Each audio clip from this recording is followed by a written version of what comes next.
लोग क्यों अपने कपड़े, फर्नीचर और इलेक्ट्रॉनिक्स आइटम को डीक्लटर कर रहे हैं? अपने छोटे से घर के अंदर हर चीज को मिनिमलिस्टिक तरीके से लगा रहे हैं। क्या ये एक सोशल मीडिया ट्रेंड है या फिर इसके पीछे का कोई रीजन भी है? क्योंकि जेन जी मिलेनियल्स आज की डेट के अंदर एक फंडे और काफी ज्यादा अपना रहे हैं, जो कि है लेस इज मोर। इसके बारे में हम लोग आज की वीडियो में बात करेंगे, जिसके चलते आप लोग भी शायद सोचने में मजबूर हो जाओगे।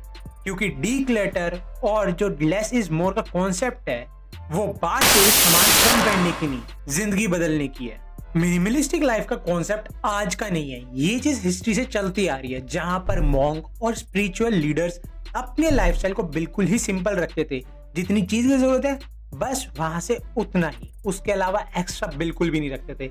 लेकिन धीरे धीरे काफी लोग इस कॉन्सेप्ट को भूलते चले गए, जिसके चलते वो इस चीज को जानने लगे जितनी ज्यादा चीजें होंगी उतना ज्यादा वो लाइफ को एंजॉय कर पाएंगे। लेकिन 2008 और कोविड-19 ने लोगों को ये चीज समझा दी कि आपके पास जितनी ज्यादा चीजें होंगी आप उससे खुश नहीं रह पाओगे। आपको अपने आप को खुश रखने के लिए खुद खुश होना पड़ेगा, जिसके चलते लोगों ने अपने आप को शिफ्ट कर लिया। क्योंकि अगर आप सोशल मीडिया या फिर आप एड्स भी देखोगे, हर जगह लोग कंज्यूम करने पे ही मेन फोकस रखा जाता था।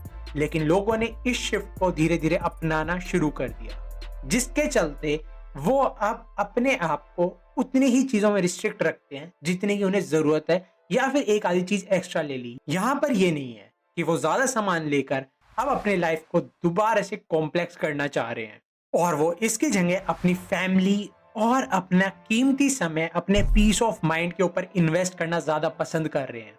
अब आते हैं मेन सवाल पे, जो कि है जेनजी और मिलेनियल्स ही क्यों आखिर मिनिमलिज्म के कॉन्सेप्ट को अपना रहे हैं।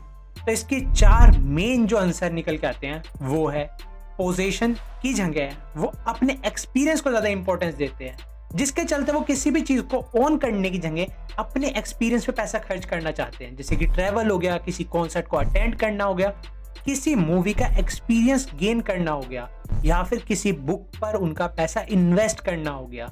इन तरीके की चीजों पर वो ज्यादा पैसा इन्वेस्ट करना पसंद करते हैं, जिसके चलते उन्हें एक्सपीरियंस मिल पाता है। अब वो ये चीज को जानते हैं, कोई भी चीज अगर वो बाय कर लेंगे तो वो एक सर्टेन टाइम पीरियड तक ही उनके पास रहेगी, जबकि वो एक्सपीरियंस को गेन करेंगे वो लंबे समय तक उनके पास आएगा, जो चीज उनके लाइफ टाइम में काम भी आ सकती है। वहीं पर दूसरा पॉइंट निकल के आता है, जो कि है less physical stuff equals to digital age. Basically हम लोगों को ये चीज तो पता ही है, पहले के टाइम में हम लोगों के घर के अंदर अलमारी में एक सेक्शन होता था जहां पर फोटो की एल्बम होती थी, डीवीडी की सीडी, और हम लोगों को और भी कई तरीके के कैसेट्स देखने को मिलते थे। इवन कई लोगों ने तो मारियो, कॉन्ट्रा जैसे गेम की एक कैसेट और जो उसका कंसोल आता था वो भी अलमारी में ही फिट करके रखते थे। लेकिन जैसे टाइम शिफ्ट हो रहा है वो सारी चीजें एक फोन के अंदर सिमट के रह चुकी है। आज के डेट के अंदर आपके फोन इतने ज्यादा कैपेबल है कि आप कोई भी गेम हैवी से हैवी उसके अंदर खेल सकते हो, और क्लाउड के ऊपर आप अपने मनचाहे सॉन्ग्स, मेमोरीज को स्टोर करके रख सकते हो। इवन यूट्यूब पे ऊपर तो आप लोगों को एक बड़ी ही लाइब्रेरी देखने को मिलती है, जहां पर आपको बाहर के आर्टिस्ट के भी सॉन्ग इजीली एक्सेस करने को मिल जाते हैं। थर्ड पॉइंट है सस्टेनेबिलिटी और प्लेनेट कॉन्शियस। बेसिकली आज का यूथ ये चीज के ऊपर मेन फोकस रखता है कि जो वो प्रोडक्ट यूज कर रहा है क्या वो रिसाइकल हो रहा है, अपसाइकल हो रहा है, या फिर वो सस्टेन कर पा रहा है। क्योंकि ये कोई ट्रेंड नहीं है, ये इनका मेन फोकस ये है कि वो लाइफस्टाइल में घुल भी पा रहा है, साथ के साथ वो इन्वायरमेंट को नुकसान नहीं पहुंचा रहा। क्योंकि हम लोगों को इसका पता है कि इन्वायरमेंट को नुकसान पहुंचाया जा रहा है काफी मेजर स्केल पे, जिसके चलते हमारा प्लेनेट काफी मेजर इंपैक्ट झेल रहा है। ग्लेशियर्स भी मेल्ट होते देखने को मिल रहे हैं, और भी कई सारी चीजें हम लोगों को इसके इफेक्ट में देखने को मिलती है। फोर्थ पॉइंट है हमारा declutter space and peaceful mind. Basically आप लोगों ने बड़े बूढ़ों से भी ये चीज सुनी होगी कि अपने पढ़ने की जगह साफ सुथरी रखनी चाहिए, जिसके चलते आपके दिमाग में स्ट्रेस, एंजाइटी ऐसी चीजें ना आए। और ये चीज सच्ची में काम भी करती है।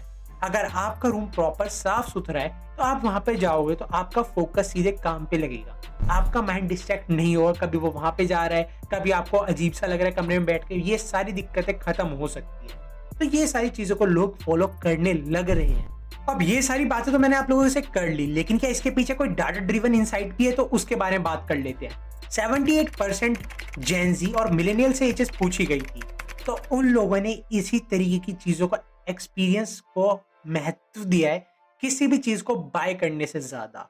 वहीं पर 2020 के बाद से अभी तक 150% ज्यादा सर्च देखने को मिले हैं गूगल पे मिनिमलिस्टिक लाइफस्टाइल से रिलेटेड। इवन फ्लिपकार्ट, अमेजोन पे भी सर्चेस काफी ज्यादा बढ़े हैं कैप्सूल वार्डरोब जैसी चीजों के, जिसके चलते लोग मिनिमलिस्टिक लाइफस्टाइल को अपनाना ज्यादा पसंद कर रहे हैं। वो अपनी लाइफ को डीक्लटर करना ज्यादा सही समझ रहे हैं। इवन एक्सपर्ट्स का मानना भी यही है कि आने वाले टाइम के अंदर हम लोगों को मिनिमलिज्म काफी मेजर तौर पे ग्रो होता हुआ देखने को मिलेगा। लोग इसकी तरफ खींचे चले जाएंगे। इवन रियल एस्टेट मार्केट के अंदर भी हम लोगों को एक ट्रेंड देखने को मिल रहा है, जो कि है लोग टाइनी हाउसेस या फिर एक माइक्रो अपार्टमेंट की तरफ ज्यादा शिफ्ट कर रहे हैं, जिसके चलते वो अपनी लाइफस्टाइल को एक कंट्रोल वे के अंदर ही ग्रो कर पाए, जबकि वो मोस्टली पैसा अपने ट्रैवल और एक्सपीरियंस पे ज्यादा खर्च कर सकें, जो कि उनके साथ जिंदगी भर रहेगा। इवन यहाँ पर आइकिया जैसी कंपनीज भी इस चीज के ऊपर मेन फोकस कर रही है।